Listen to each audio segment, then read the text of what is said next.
নমস্কার, বর্ষা কুকিং ওয়ার্ল্ডে সবাইকে স্বাগত। তো আজকে শীতের সন্ধ্যাবেলা নিয়ে এসেছি মুড়ি। এবার কি করব, মুড়ি মাখা করব। মুড়ি, চানাচুর, পেঁয়াজ, কাঁচা লঙ্কা এবং ধনিয়া পাতা সব কিছু দিয়ে মুড়ি মাখা করে খাবো। তো চায়ের সাথে সন্ধ্যাবেলা মুড়ি খেতে ভালোই লাগে। তো মুড়ি আগে গামলার ভিতর ভালো করে পরিষ্কার মুড়ি ঢেলে নিয়েছি।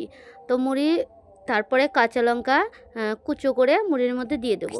বেশি কাঁচা লঙ্কা দিচ্ছি না, কারণ বেশি ঝাল হয়ে গেলে ছেলেমেয়ে খেতে পারবে না। তো তো এবার কাঁচা কাঁচা পেঁয়াজ দিচ্ছি কুচো করে। কাঁচা পেঁয়াজ ভালো করে পেঁয়াজের চোচাটা ছুলে সেটা কুচো কুচো করে কেটে মুড়ির মধ্যে ঢেলে দেবো। পেঁয়াজ কুচোনো হয়ে গেলে ধনিয়া পাতা কাটতে হবে। তো পেঁয়াজ আস্তে আস্তে কুচো কুচো করে কেটে নিচ্ছি। বটিতে খুব ধার কম আছে, কাটা খুব অসুবিধা হচ্ছে। পেঁয়াজ কাটা হয়ে গেলে ধনিয়া পাতা আগে থেকেই ধোয়া ছিল, সেটা সুন্দর করে কুচো কুচো কুচো কুচো করে কেটে মুড়ির মধ্যে দিয়ে দিচ্ছি। তো মুড়ি খেতে মনে হয় সবারই ভালো লাগে। আমার তো মুড়ি খেতে খুবই ভালো লাগে। মুড়ি মাংসের ঝোল তরকারির সঙ্গেও ভালো লাগে, কোনো দিন ঘুগনির সাথেও ভালো লাগে, দুধের সাথেও মুড়ি চলে যায়। মুড়ি সব কিছুর সাথেই খেতে ভালো লাগে।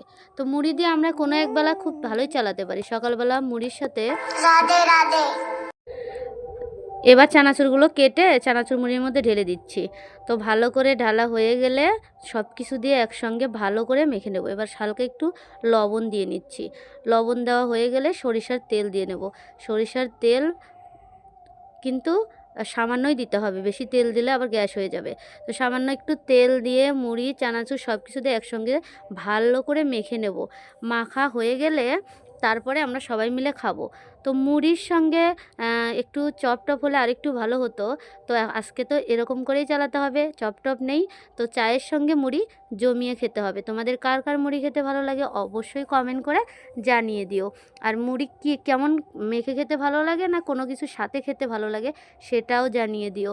তো আজকের আমার মুড়ি মাখা কেমন হয়েছে বা তোমাদের লোভনীয় লাগছে কিনা সেটা কিন্তু কমেন্ট করতে ভুলো না। আর ভিডিওটি ভালো লাগলে অবশ্যই লাইক, কমেন্ট এবং সাবস্ক্রাইব করতে ভুলো না। তোমাদের ভালো ভালো কমেন্ট এবং লাইক, শেয়ার, ভিডিও করার উৎসাহ জাগবে। তো মাখা হয়ে গেলে এবার আমি খেয়ে নিচ্ছি। আমার কাছে তো ভালোই লাগছে, তোমরাও ট্রাই করে দেখো।